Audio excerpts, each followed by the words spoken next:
Infertility లేదా పిల్లలు లేకపోవటము అనేది చాలా కామన్ అయిపోతున్న ఈ రోజుల్లో ఈ పిల్లలు లేకపోవటానికి ఒక ముఖ్యమైన కారణము ఏజ్ ఫ్యాక్టర్. ఎందుకు అనంటే ఒకప్పుడులాగా ఎవరు కూడా ఇప్పుడు 25 నుంచి 27-28 ఇయర్స్ ఏజ్ కి మ్యారేజ్ చేసుకోవట్లేదు. ఆల్మోస్ట్ మ్యారేజ్ చేసినప్పటికే 30-32 సంవత్సరాల వయసు వచ్చి దాని తర్వాత మళ్ళీ ఏదో కెరియర్ అని ప్లానింగ్ అని ఇంకొక 2-3 సంవత్సరాలు టైం వేస్ట్ చేసుకోను లేదా టైం పాస్ చేసుకోను లేకపోతే నిజంగా కెరియరే ప్లాన్ చేసుకొని 35 ఇయర్స్ కి పిల్లల కోసం ప్లాన్ చేసుకుంటా చాలా మంది ఆ ఏజ్ లో మళ్ళీ పిల్లలు పుట్టక ఈ IVF సెంటర్ల చుట్టూతా తిరుగుతా టైం అండ్ మనీని వేస్ట్ చేసుకుంటా ఉంటున్నారు. సో ఏజ్ అనేది ఇన్ఫర్టిలిటీకి ఒక మెయిన్ రీజన్. సో ఏ ఏజ్ లో పిల్లలు ప్లాన్ చేసుకుంటే బెస్ట్ ఛాన్సెస్ ఉంటాయి, ఫర్టిలిటీ ఛాన్సెస్ ఎక్కువ ఉంటాయి అనేది ఈ వీడియోలో నేను డీటెయిల్ గా చెప్తాను. నా పేరు doctor Kranthi Kumar Reddy, consultant andrologist, జై ఆండ్రాలజీ అండ్ మెన్స్ హెల్త్. మాకు విజయవాడ, వైజాగ్, రాజమండ్రి, నెల్లూరు మరియు కర్నూలులో బ్రాంచెస్ ఉన్నాయి. ముందుగా పిల్లలు లేక బాధపడుతున్న దంపతులలో అందరిలోనూ కామన్ గా ఉండే ఒక ఇష్యూ ఏంటి అనంటే ఏజ్ ఫ్యాక్టర్. ఎందుకు అనంటే ఎప్పుడైనా సరే ఏజ్ పెరిగే కొద్దికి పిల్లలు లేకపోవటానికి, పిల్లలు కలగకపోవటానికి కూడా ఛాన్సెస్ చాలా పెరుగుతాయి. అది మేల్లో కానివ్వండి, ఫిమేల్లో కానివ్వండి. ఫస్ట్ మేల్ సైడ్ నుంచి చూద్దాము. మేల్స్ లో ఎప్పుడైనా సరే 25 నుంచి 30 ఇయర్స్ ఏజ్ లో ఉన్నప్పుడు ఫర్టిలిటీ ఛాన్సెస్ చాలా ఎక్కువగా ఉంటాయి. ఈ 25 to 30 ఇయర్స్ ఏజ్ గ్రూప్ లో ఉన్నప్పుడు స్పెర్మ్ కౌంట్ చాలా బాగుంటది.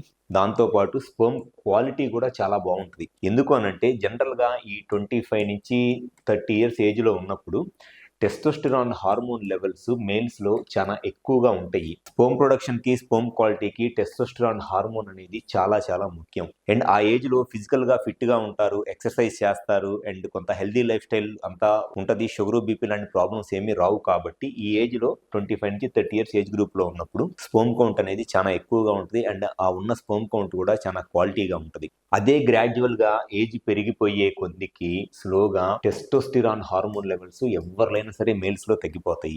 దాంతో పాటు స్లోగా లైఫ్ స్టైల్ డిసీజెస్, డయాబెటీస్ కానివ్వండి, హైపర్ టెన్షన్ కానివ్వండి, లేకపోతే కొలెస్ట్రాల్ కానివ్వండి, లాంటి లైఫ్ స్టైల్ డిసీజెస్ వచ్చేస్తాయి. అండ్ రెస్పాన్సిబిలిటీస్ పెరిగిపోవడం వల్ల కానివ్వండి, లేకపోతే జాబ్ స్ట్రెస్, లేకపోతే వేరే రీజన్స్ వల్ల ఫిజికల్ యాక్టివిటీ చేయరు, వెయిట్ పెరిగిపోతారు. దానివల్ల ఈ టెస్టోస్టెరాన్ హార్మోన్ లెవెల్స్ తగ్గిపోయి స్పెర్మ్ కౌంట్ తగ్గిపోయింది, స్పెర్మ్ క్వాలిటీ కూడా తగ్గిపోయింది. సో ఏజ్ ఫ్యాక్టర్ అనేది ఖచ్చితంగా చాలా ఇంపార్టెంట్. మ్యారేజ్ కనుక చేసుకుని ఉంటే మట్టికి best time for planning kids అయితే మట్టికి ఈ 25 to 30 ఇయర్స్ ఏజ్ గ్రూప్ లో ఉన్నప్పుడు. ఏజ్ తో పాటు వచ్చే చేంజెస్ ని అంత ఈజీగా మనము మళ్ళీ నార్మల్ కి తీసుకొని రాలేము. ఎందుకంటే ఇది నార్మల్ ఏజింగ్ లో వచ్చే చేంజెస్.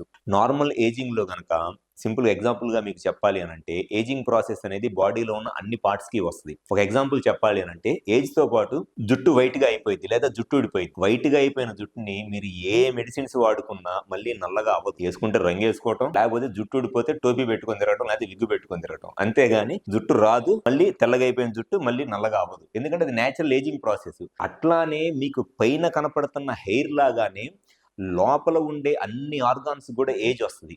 ఆ ఏజ్ తో పాటు టెస్టిస్ కి కూడా ఏజ్ పెరిగిపోవటం వల్ల టెస్టిస్ నుంచి వచ్చే టెస్టోస్టెరాన్ హార్మోన్ తగ్గిపోయి దానివల్ల టెస్టిస్ ఫంక్షన్ తగ్గిపోయింది, స్పెర్మ్ కౌంట్ తగ్గిపోయింది. సో ఏజింగ్ లో వచ్చేది నేచురల్ చేంజెస్ అయ్యి దాన్ని మళ్ళీ మనం రివర్స్ తీసుకొని రాలేము. వేసుకుంటే రంగు వేసుకోవడం, లేకపోతే క్యాప్ పెట్టుకొని తిరగడం జుట్టుకి. అట్లానే టెస్టిస్ కూడా ఆ ఉన్న టెస్టిస్ ని ఇంకా ఏదో కౌంట్ పెరిగేటట్లు మనం బలవంతంగా ట్రై చేయడమే తప్పితే మళ్ళీ నార్మల్ 25 ఇయర్స్ ఫంక్షన్ చేసినట్లు టెస్టిస్ ఎట్టి పరిస్థితుల్లోనూ 35 ఇయర్స్ లో ఫంక్షన్ చేయదు. సో ఏజ్ లో ఉన్నప్పుడు పిల్లలకి ఎంత తొందరగా ప్లాన్ చేసుకుంటే అంత మంచిది. అది మేల్ సైడ్ నుంచి. అదే ఫిమేల్ సైడ్ నుంచి అయితే ఫిమేల్స్ కి కూడా ఎప్పుడైనా సరే ఈ 25 నుంచి 30 ఇయర్స్ ఏజ్ గ్రూప్ లో ఉన్నప్పుడు వాళ్ళకి జనరల్ గా ఈ ప్రెగ్నెన్సీ రావడానికి 75% ఛాన్సెస్ ఉంటాయి. ఎందుకు అనంటే ఈ జనరల్ గా 25 నుంచి 30 ఇయర్స్ ఏజ్ లో ఉన్నప్పుడు ఎగ్ కౌంట్ చాలా బాగుంటది అండ్ ఎగ్ క్వాలిటీ కూడా చాలా బాగుంటుంది. ఎందుకనంటే ఈ 25 to 30 ఇయర్స్ ఏజ్ గ్రూప్ లో వాళ్ళకి హార్మోన్స్ అన్ని కొంత బెటర్ గా ఉంటాయి. అండ్ ఈ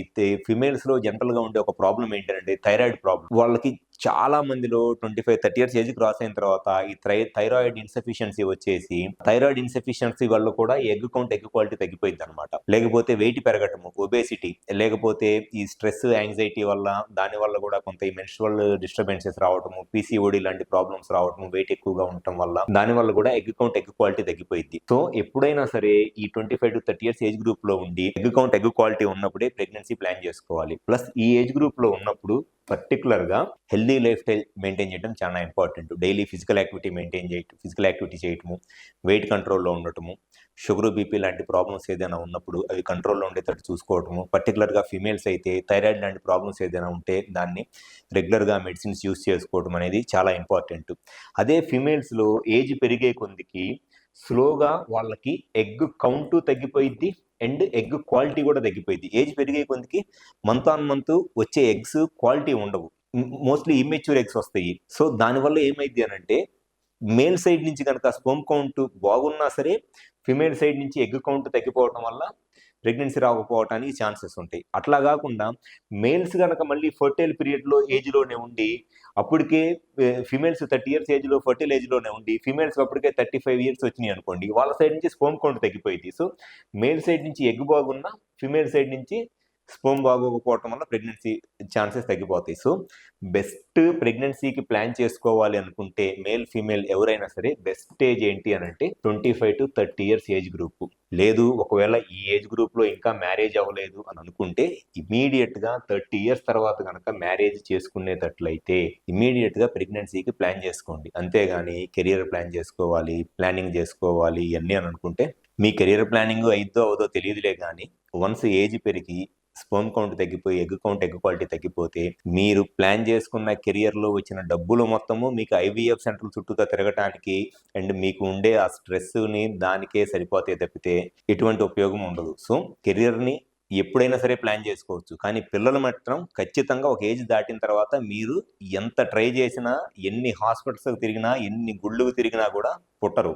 చాలా టైం మనీ కూడా వేస్ట్ అయిపోయింది. సో కెరియర్ అనేది పిల్లలు పుట్టిన తర్వాత అయినా ప్లాన్ చేసుకోవచ్చు, కానీ కెరియర్ ప్లాన్ చేసిన తర్వాత పిల్లలు పుట్టాలి అనుకుంటే అంత ఈజీ కాదు. సో ఎవరైనా సరే మ్యాక్సిమమ్ ఈ 25 to 30 years ఏజ్ గ్రూప్లో కనుక మ్యారేజ్ అయితే బిఫోర్ 30 years ప్రెగ్నెన్సీ ప్లాన్ చేసుకోవడం.